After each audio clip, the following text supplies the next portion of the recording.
Hi everyone! So it's time to find out what books I am going to be reading next. I like announcing them in like groups of 5 this year, so here are the next 5. And this genre was actually requested by Headless Books, who said, I'd love to see you read some crime, thriller or mystery novels as it's my favourite genre. Well, your wish is my command. So I went through my bookcase that you had seen in my study tour video and pulled out 5 crime or thriller books, the first ones I saw. So the more crime than thriller, but they're a mixture of the two really, but mainly crime. So these are the next 5 books I'm going to be reading. I'm going to show you them in the order I'll be reading.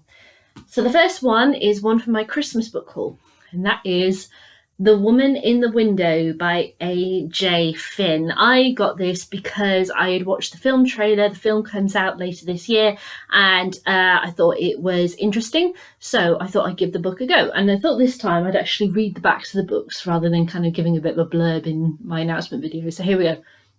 Right, what did she see? It's been 10 months since Anna Fox last left her house. 10 months during which she has haunted the rooms of her old New York house, lost in her memories, too terrified to step outside.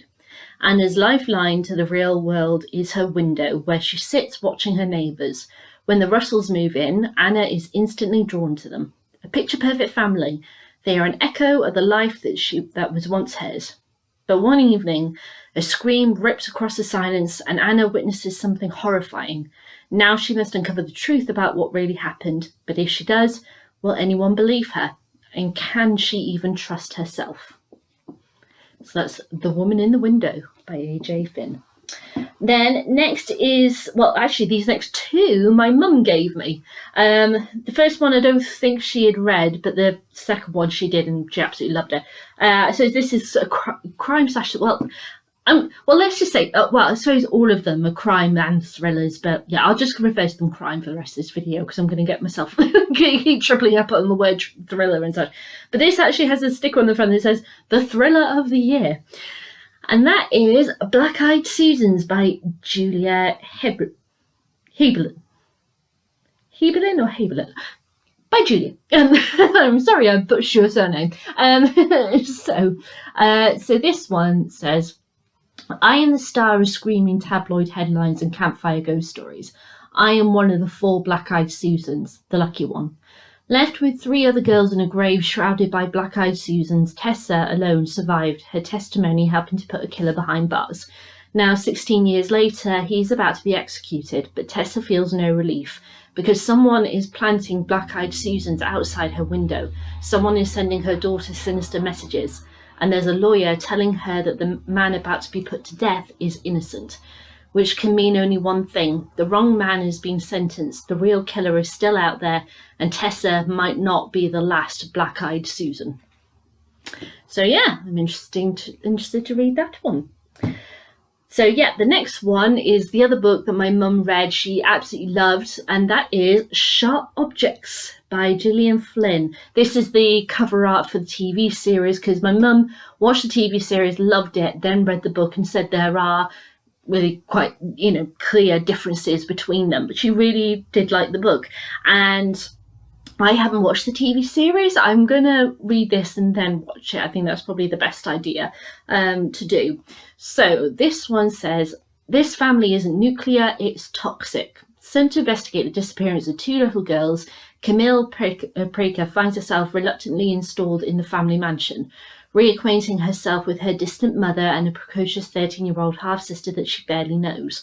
Haunted by a family tragedy, troubled by the disquieting grip of her younger sister has on the town, Camille struggles with a familiar need to be accepted.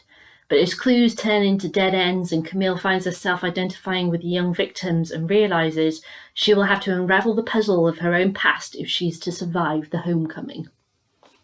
So that's Sharp Objects. Then the next one, if we're going to be in crime, it has to be Agatha. It's Agatha Christie's The Witness for the Prosecution. Now, I've read a load of Agatha Christie before, and actually, out of these 5 books, all the other ones, it's the first time I've read books by those authors. Agatha, you know, I do love her. Witness for the Prosecution is one of her books that I haven't read, so I was like, if I'm doing crime, I have to read Agatha. So The Witness for the Prosecution and Other Stories, I should say, because it is a shorter story and there are other stories within this book. So 1920s London, a shocking murder has stained the plush carpets of a handsome London townhouse. The victim is an older woman, the enormously rich Emily French. All the evidence points to Leonard Vole, a young chancer to whom the heiress left her vast fortune, and who ruthlessly took her life. At least this is a story that Emily's dedicated housekeeper, Janet Mackenzie, stands by in court. Leonard, however, is adamant that his partner, the enigmatic chorus girl, Romaine, could prove his innocence. From the stunning original story which inspired the BBC television thriller The Witness for the Prosecution, I hated that drama, to some of the most spine-tingling gems in detective fiction, these 12 tales of baffling crime and brilliant deduction showcase Agatha Christie at her dazzling best. So this has got 12 stories in it. It's not that big at all. So, yeah. I'm quite interested to read this, and the cover art for this is of the BBC drama, which I wouldn't recommend at all.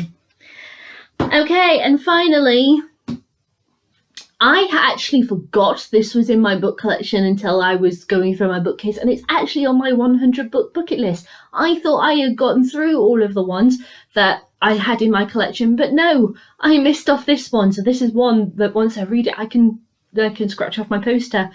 And that is the ultimate kind of crime, as it were, story, all the way from Russia.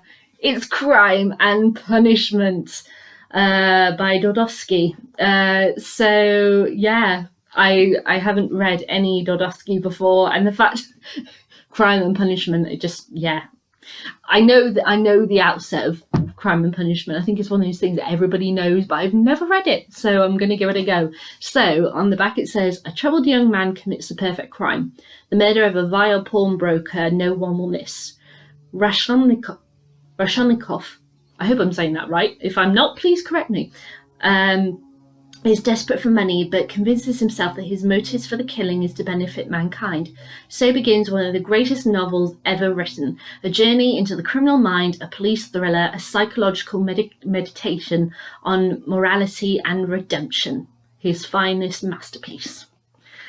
So there we go. So those are the 5 books I'm going to be reading next. So we have The Woman in the Window, Black-Eyed Susan, Sharp Objects, The Witness for the Prosecution and Other Stories, and Crime and Punishment. So, very different from young adult fiction that I've been reading a lot lately, and I'm very excited to delve into this genre. So, well, delve back into the genre, should I say, because it's been a while since I've read a crime or thriller novel. So, yeah, let's get started. So I will be back with my thoughts of The Woman in the Window as soon as I am done. And I hope you're excited as I am for these new books. All right, guys. Bye.